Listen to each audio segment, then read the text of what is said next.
अगर आप भी यूनिवर्सिटी एग्ज़ाम देने जा रहे हैं, चाहे आप बीए बीएससी बीकॉम में हैं या तो फिर एमए एमएससी एमकॉम में हैं, और आप एग्ज़ाम देने जा रहे हैं और आपको ये जानना है कि आखिर यूनिवर्सिटी एग्ज़ाम में जो है वो टॉपर कैसे बन सकते हैं, या फिर आप जो है आप अपनी यूनिवर्सिटी के एग्ज़ाम का कॉपी आप कैसे लिख कर जो है वो टॉपर बन सकते हैं। जैसे कि आप सभी को पता होना चाहिए कि एग्ज़ाम में सिर्फ पढ़ना काफ़ी नहीं होता है, उत्तर को जो है वो सही से लिखना भी एक क्या है, कला है।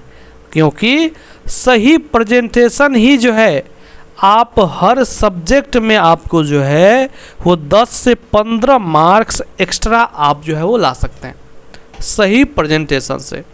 ठीक है, तो ये कैसे होगा जब आप बेहतर जो है जैसे हम आपको बता रहे हैं उस हिसाब से अगर आप अपने एग्ज़ाम में कॉपी को लिखिएगा तो आप 100% बेहतर अंक जो है आप सीधा जान सकते हैं कि 10 से 15 नंबर आपका वैसे ही बढ़ जाएगा। ठीक है, तो कैसे आपको लिखना है चलिए समझते हैं। सबसे पहले आपको जो है क्या करना है कि क्या कहते हैं ना कि फर्स्ट इम्प्रेशन, ये first impression is last impression. ठीक है, तो सबसे पहला जो आपका पेज होगा ना, सबसे पहला पेज, उसमें आपको क्या नहीं करना है, काट पीट न करें।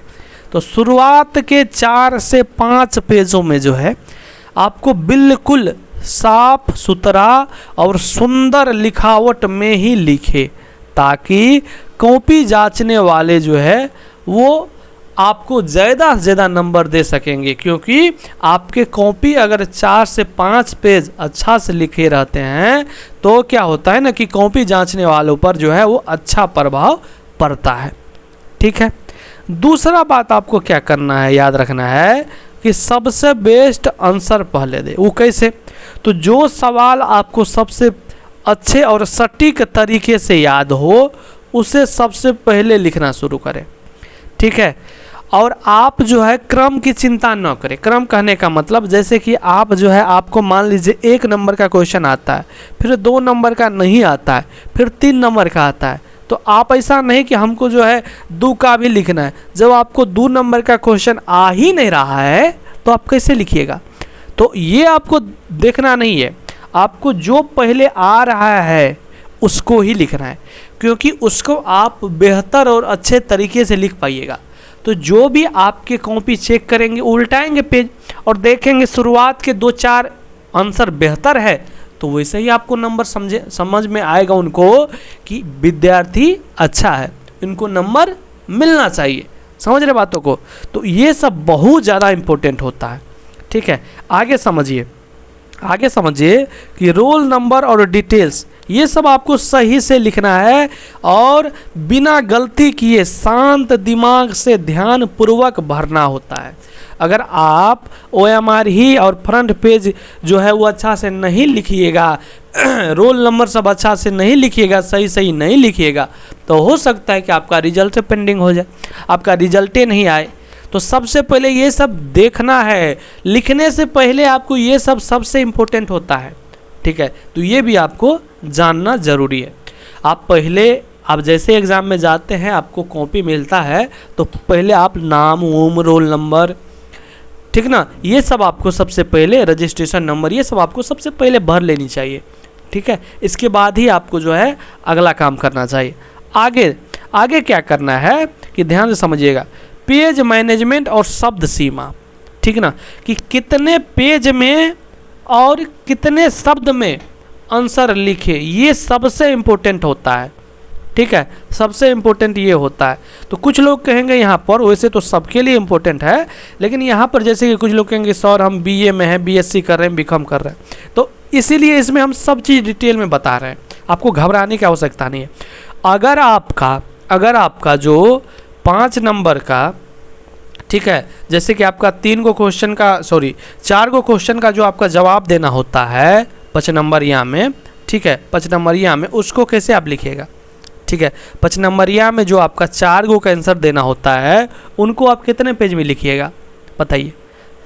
कोई भी क्वेश्चन अगर 5 अंक का रहे तो कम से कम आप कोशिश करिएगा कि 1.5 पेज आपको लिखना ही है, ठीक है, 1.5 पेज आपको लिखना ही है, कम से कम हम बता रहे। वैसे 1 से 1.5 पेज तो मतलब कुछ नहीं आता है, तब भी 1 पेज आपको लिखना है 5 नंबर के लिए। आपको कम से कम 1.5 पेज आपको लिखना है, ध्यान से समझिएगा, 1.5 पेज कम से कम आपको लिखना है, और ज़्यादा से ज़्यादा आप 2-2.5 पेज तक आप लिखिएगा 5 नंबर के जो भी क्वेश्चन आता है आप में, ठीक है। और जो भी आपके दीर्घ उत्तरीय आते हैं, दीर्घ उत्तरीय मतलब लॉन्ग टाइप के क्वेश्चन, उनका जो है कम से कम आपको 4 से 5 पेज, और अगर आपका साइंस से हैं तो 3 से 4 पेज लिखना है, अगर आप जो है कॉमर्स वाले हैं तो 4 पेज आपको लिखना है। इतना भी अगर आप लिखते हैं, अगर आप बीए वाले हैं तो 4 से 5 पेज अगर आप लिखते हैं तो लॉन्ग का जो है अच्छा आंसर माना जाता है। अगर आप साइंस वाले हैं 3 से 4 पेज लिखेंगे तो अच्छा आंसर माना जाएगा, ठीक है। मतलब कम से कम करने का मतलब जो होता है कि आप थोड़ा बहुत गलत भी लिखते हैं ना तो भी आपको नंबर मिलेगा, क्योंकि आप ज़्यादा पेज भी लिखे हैं और अच्छा से भी लिखे हैं तो आपको नंबर मिलता है। अगर मान लीजिए थोड़ा बहुत गलती भी लिख दिए हैं लेकिन पेज 4 से 5 पेज है तो आपको नंबर मिलेगा। इससे ज़्यादा भी अगर आप लिखिएगा तब तो और बढ़िया है, लेकिन इतना आपको लिखना ही है, ठीक है। तो ये सबसे इम्पोर्टेंट होता है। और साथ में आपको यहाँ पर हम क्या सब लिखे हैं ध्यान से समझिएगा, यहाँ पर हम क्या सब लिखे हैं वो ध्यान से देखिए अधिक से अधिक जो है वो हेडिंग्स, कोर्स और इतिहास और परिभाषा जो है आपको लिखना होता है। नीट एंड क्लीन डायग्राम बनाना है, फॉर्मूला और सटीक जो है डेरिवेशन करना है, ये सब आपको यहाँ पर किसमें, साइंस वालों में। तो ये सब चीज़ होती है, आपको थोड़ा अच्छा से डायग्राम सब बनाना होता है, ठीक है ना। कॉमा कहाँ पर लगाना चाहिए, प्रश्नवाचक चिन्ह कहाँ पर लगाना चाहिए, ये सब चीज़ का जो है आप जो है डायग्राम बनाकर जब आप आंसर लिखते हैं तो उन आंसर को बेहतर माना जाता है, ठीक है। और दूसरा बात, जैसे कि अगर हम बात करें कि सबसे पहले आपको इंट्रोडक्शन, किसी भी मान लीजिए आर्ट्स वाले हैं तो कोई भी क्वेश्चन पूछा जा रहा है तो पहले आपको उनके बारे में इंट्रोडक्शन लिखो। इसके बाद जो है आपसे जो क्वेश्चन पूछा जा रहा है उनको लॉन्ग मतलब कि 2 पेज 2.5 पेज में लिखिए, फिर लास्ट में थोड़ा सा जो है 2-4 लाइन में निष्कर्ष उनका लिख दीजिए। इनको बेहतर आंसर माना जाता है, ठीक है। अब हम बात कर लेते हैं आगे, ठीक है। आगे हम बात कर लेते हैं कि पेन और कलर्स का सही इस्तेमाल। तो आपको जो है वो चाहे तो ब्लू या तो फिर जो है आपको ब्लैक पेन का ही यूज करना है, ठीक है। और ब्लैक पेन का यूज जो है आप लोग मुख्य हेडिंग्स के लिए आप इसका यूज करेंगे, ठीक है। ये बात आप ध्यान समझिए।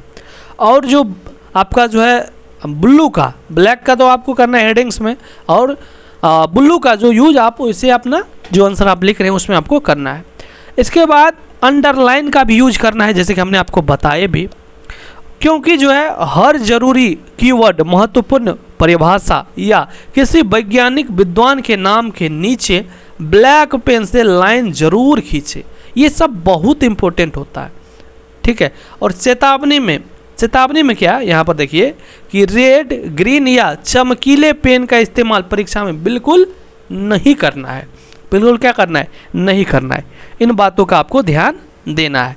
आगे समझिए कि सब्जेक्ट वाइज स्पेशल टिप्स, जैसे कि अगर आप बीए हैं तो लंबे उत्तरों को जो है वो एक बड़े पैराग्राफ में लिखने की बजाय जो है वो आप लोग 4 से 5 बेहतरीन हेडिंग्स और बुलेट पॉइंट्स में जो है वो बदले, क्योंकि विद्वानों के कथन को जो है वो इन्वर्टेड कोमा में लिखे, ठीक है।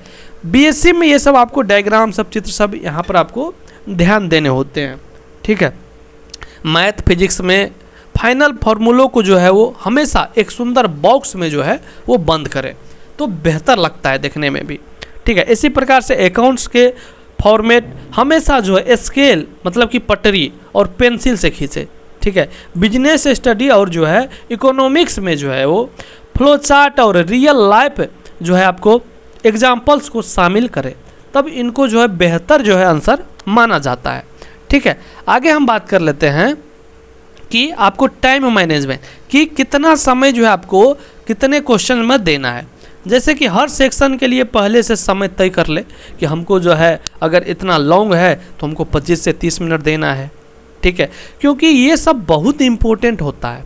और कॉपी मिलने के तुरंत बाद जो है वो पेज के बाईं तरफ स्केल से अच्छी तरह से सीधी जो है वो मार्जिन कर ले। ये सब बहुत इंपॉर्टेंट होता है, लेकिन आप भूल जाते हैं एग्ज़ाम में।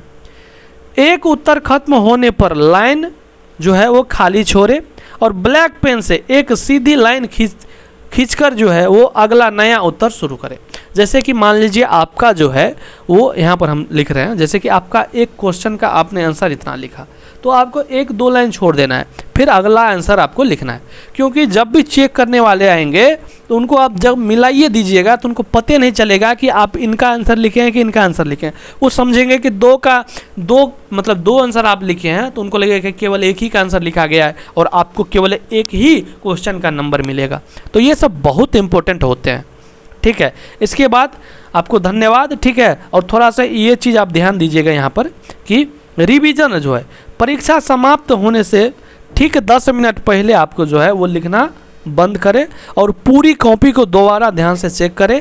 जो भी आप पढ़े हैं मतलब उसको आपको देख लेना है एग्ज़ाम से कुछ देर पहले, जिससे आप एग्ज़ाम में जाएंगे तो आपको डायरेक्ट मिलेंगे क्वेश्चन और आराम से आप जो है बेहतर तरीक़ा से जैसे हमने आपको बताए हैं उस हिसाब से आप लिखिएगा।